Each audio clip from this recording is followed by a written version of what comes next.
The interviewer's exclusive focus on the friend's external antics, it exemplifies a cognitive bias known as the fundamental attribution error.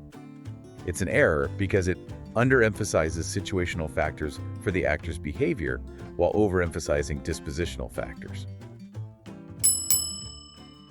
Well, today we're taking a deep dive into an absolutely fascinating set of sources, all centered around a street epistemology interview. For those maybe unfamiliar, street epistemology is essentially a method of conversational inquiry, exploring the reasons people hold certain beliefs. Right, digging into the why. And our mission in this deep dive to really dig into that fascinating, sometimes tense tug of war between what we observe on the outside And who someone truly feels they are on the inside. And what's really compelling here, I think, is how this particular conversation, it just quickly illuminates how easily we can misinterpret others. And crucially, why it's so important to look beyond just the surface stuff.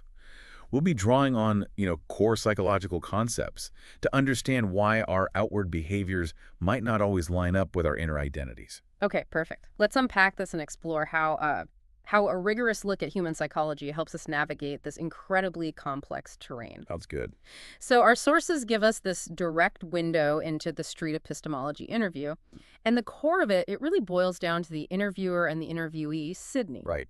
Debating whether personal attributes like gender or even something seemingly simpler like introversion versus extroversion, are they fixed by what we see people do? Or are they defined by internal self-perception? And the interviewer in this piece, they repeatedly push back on Sydney's idea that gender isn't just a simple, male-female binary. Sydney, on the other hand, argues that gender is more of a social construct, and people can identify in all sorts of diverse ways, kind of like how someone might fall on a broad spectrum for introversion or extroversion. And here's where it gets really interesting, I think. The interviewer zeroes in on these examples where outward appearances seem to, contradict a person's claimed identity. Like the friend. Yes, they bring up this friend of Sydney's who apparently acts incredibly flamboyant and outgoing, always dancing, raising their hand first to answer questions. Who identifies as an introvert. Right. And for the interviewer, those actions just scream extrovert. But Sydney's core response, and it's actually a psychologically sound one, is that we should really respect a person's self-identification.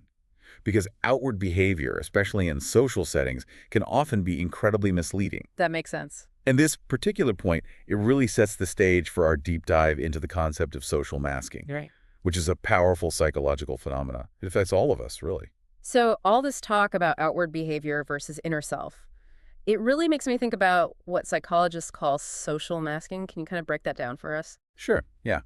At its heart, social masking is simply that gap, that discrepancy between how someone truly feels or who they really are and how they present themselves outwardly in social situations. The sources we looked at highlight that it's often discussed in clinical contexts. Okay. With neurodivergent conditions such as autism, where individuals might suppress natural behaviors to try and fit societal norms. So it sounds quite clinical, but I'm guessing this idea of masking isn't just for, say, a therapist's office, right? Most of us probably do it without even thinking about it. Oh, absolutely. It's completely woven into the fabric of everyday social interaction. We all engage in some degree of what psychologists call impression management. Impression management, okay. Yeah, think about it. We adjust our behavior, our appearance, maybe our mannerisms, to meet the expectations of different social roles. Like the sociologist Irving Goffman famously observed, social interaction is like a performance. A performance? Yeah, he said every role that we enact makes us put on a mask that fits the social expectations of that role. But why do we do that? Why go through all that effort to mask? Is it sometimes about, consciously deceiving people? Or is there something else driving it? It's rarely about deliberate deception, actually. More often, it stems from a really innate human need to be accepted, to belong. Okay. So we adapt our outward self-presentation, sometimes completely unconsciously, even if it doesn't perfectly reflect our inner self. Masking is often a protective mechanism, or an adaptive one, to avoid judgment, rejection, or stigma, and just to blend into our social environment. The key psychological insight here is that what we observe on the surface, it might not tell the whole story. Right. There can be an observable discrepancy between underlying preferences and outward behavior. What you see is almost never the full picture.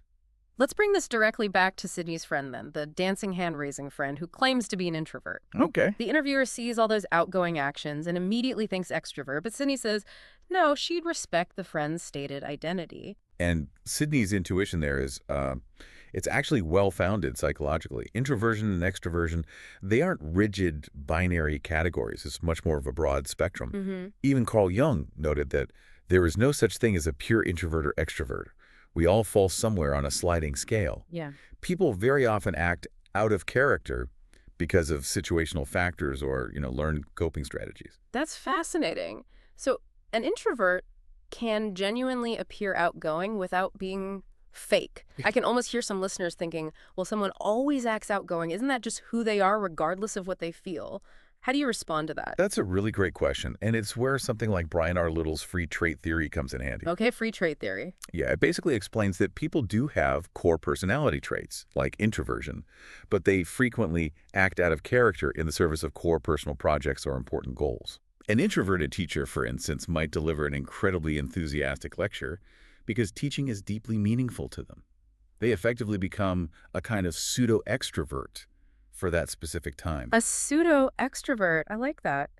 And the sources actually say that when an introvert is on and performing this way, usually you cannot tell the difference between a born extrovert and a pseudo-extrovert. Exactly. That really challenges our assumptions, doesn't it, about how we perceive people? I'm already thinking about times I've probably misjudged someone based purely on their actions. It's true. And a friend in the interview, they even offered a situational reason for their behavior, didn't they? They said, I only answer questions first because no one else spoke up. Right. So that perfectly illustrates that their outward extroversion was, well, it was a response to the context, not necessarily a reflection of their underlying personality. It's fascinating how easy it is to misinterpret these things, and that leads us right into one of the most common mistakes we make when judging others, doesn't it? It absolutely does. The interviewer's exclusive focus on the friend's external antics, it exemplifies a cognitive bias known as the fundamental attribution error. Okay, the fundamental attribution error. Yeah, it's this tendency we have to over-attribute others' behaviors to their personality or disposition. Right, thinking that's just how they are. Exactly. While underestimating situational factors, the interviewer saw constant outgoing behavior and just jumped to the conclusion, oh, they must just be an extrovert by nature. The real-world implication. It's like seeing someone trip and immediately assuming they're clumsy, instead of thinking, oh, maybe the sidewalk was uneven. Right. We underemphasize the situation. And overemphasize the person's character. It's an error because it underemphasizes situational factors for the actor's behavior while overemphasizing dispositional factors. So what does all this mean for, understanding someone's true self, especially when their inner world seems to clash with their outer actions? Well, it means that psychology overwhelmingly recognizes that people have direct access to their internal feelings, their energy levels, in a way that outside observers just don't. Studies on social energy, for example, they consistently confirm that while extroverts genuinely gain energy from social interaction, introverts often lose energy. Yeah. They feel drained afterwards, even if they outwardly look like they enjoyed the gathering. Right, even if they were dancing. So internal experience like tiredness, stress, comfort level, that's actually a much better indicator of introversion-extroversion than just looking at isolated outward behaviors. That interview really brings to light some fundamental errors in thinking when we try to understand others, especially when we lean too heavily on just what we can see.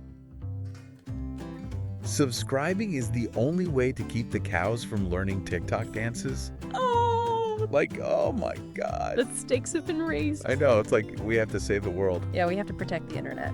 From dancing cows. The primary error is basically equating outward appearance with reality. Okay. The interviewer treats the observable behavior as somehow more real than the person's reported inner experience.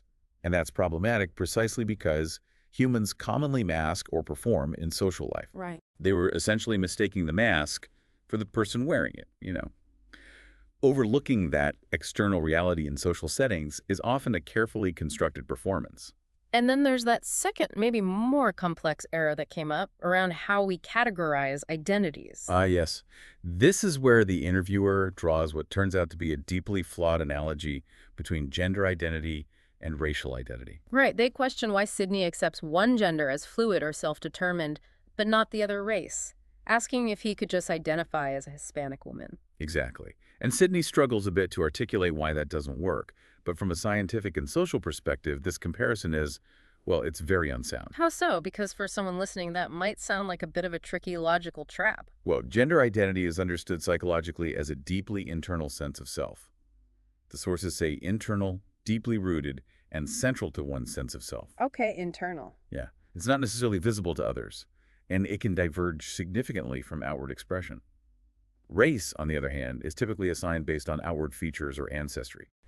And it's strongly linked to intergenerational heritage and the lived experience of that ancestry, including, importantly, experiences of racism or privilege. So you can't just choose a race overnight, like you might choose different clothes or decide to take up a new hobby. It's not the same kind of choice. Precisely. The sources actually discuss racial passing. Historically, that involved light-skinned minorities concealing their true heritage to be perceived as white, often for safety or opportunity. Ah, right. And that was essentially another form of masking a survival strategy in a racist society, not a freely celebrated identity claim like maybe choosing your pronouns. Okay. So the interviewer's error here is treating gender identity, which modern psychology and medicine recognize as valid and internal, as if it were the same as self-identifying into a racial group where you have no shared experience or heritage. It's a false equivalence. Because identity is just way more complex. It's complex and context-dependent, involving biology, socialization, personal history, all that stuff. So, what's the big takeaway then? For how we should approach understanding people and their identities in our daily lives? I think it truly reinforces a really valuable psychological lesson. We should be cautious, really cautious about using outward behavior or appearance as the sole indicator of truth about a person. Right. Don't just judge the book by its cover. Pretty much. People have incredibly rich inner lives and identities that might not always manifest externally, or might even be intentionally masked for various reasons. This concept of impression management seems incredibly powerful. It makes you wonder how many different public selves we all juggle every day. My work self definitely isn't the same as my weekend self. Exactly. Virtually everyone engages in some form of masking. We present a public self that may only partially overlap with our private self. A professional might project confidence at work while feeling anxious inside, simply to meet workplace norms. That doesn't make the person fake. It just means social pressures can cause our authentic identity to sort of go undercover sometimes. It's why an introvert might be the life of the party for an hour. And then need to recharge alone for a day. They're literally refilling their internal battery after that performance. And this distinction between inner and outer is particularly relevant for gender, right? Where identity can be so different from expression. It's a crucial point. Psychology clearly distinguishes gender identity, that inner sense of being male, female, neither, etc., from gender expression. How you show it outwardly. Right, the external presentation through clothing, behavior, hairstyle, whatever. Research really emphasizes that gender identity is internal, a deeply rooted sense of self, while gender expression is what everyone around us can see. And crucially, the way someone expresses their gender is not necessarily a clue as to how they identify their gender. So, to use Sydney's example, if I identify as a cisgender woman, I could still choose to dress in traditionally masculine clothing tomorrow. And still feel completely true to your identity as a woman. Yes. That's Sydney's point with the interviewer, isn't it? That's her powerful example, and it perfectly illustrates that expression can vary wildly, while identity remains stable and true. The interviewer's hypothetical about changing clothes and claiming a new race just conflates the ease of changing attire with the really complex gradual development of deeply ingrained identity and cultural experience. They're not comparable. Not at all. What about the impact on our well-being if we're constantly forced to mask? Does that take a toll? Oh, definitely. From a mental health standpoint, being forced to mask continuously can be genuinely harmful. Whether it's an autistic individual forcing themselves to act neurotypical, or an introvert always acting extroverted, or maybe a closeted LGBT person pretending to be someone they're not.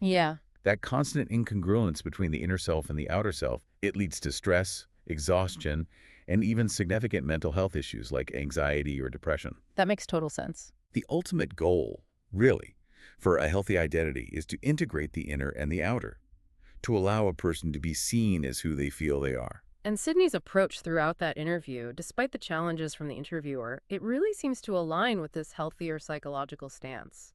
It really does. She demonstrates curiosity and, importantly, a fundamental respect for the person's self-described inner reality, coupled with an understanding that, yeah, outward behavior can be an unreliable narrator of the self. That's the more psychologically sound approach for understanding anyone, really. Your journey to deeper understanding starts here. NavigatingBeliefs.com. Sign up. It's free. So it's not just learning, it's an adventure. Yeah, like a quest for knowledge. The outward appearances and behaviors we see in others, they can often be a surprisingly poor guide to their true identities or feelings. Absolutely. The concept of social masking is just key here. People often conform externally to social expectations. They hide parts of themselves, or they act out of character in certain contexts.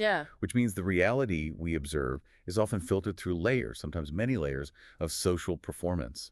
And the sources helped us understand how relying too heavily on that outward evidence can lead to these fundamental reasoning errors, like the fundamental attribution error, and a deep misunderstanding of how complex identities, especially something like gender, function as internal constructs, quite distinct from outer expression. Exactly. Ultimately, the inner experience is very real. You could argue it's more central to identity and outward behavior, while real in its own way often serves as that social mask. So to avoid errors in thinking about people, we really should recognize that someone's self-identity cannot be invalidated just because it isn't immediately obvious from their outward presentation. So, okay, next time you encounter that kind of perceived discrepancy, between what someone says they are and what they seem to do, maybe ask yourself, am I seeing the whole picture here? Or just their performance. Right, or just the performance. How might this person's mask be serving them, and what inner truth might it be protecting, or maybe even expressing in a different, perhaps unexpected way? Good questions to ask. It's definitely food for thought, and we really hope you gain some fascinating insights to consider as you navigate the rich inner and outer worlds of the people around you.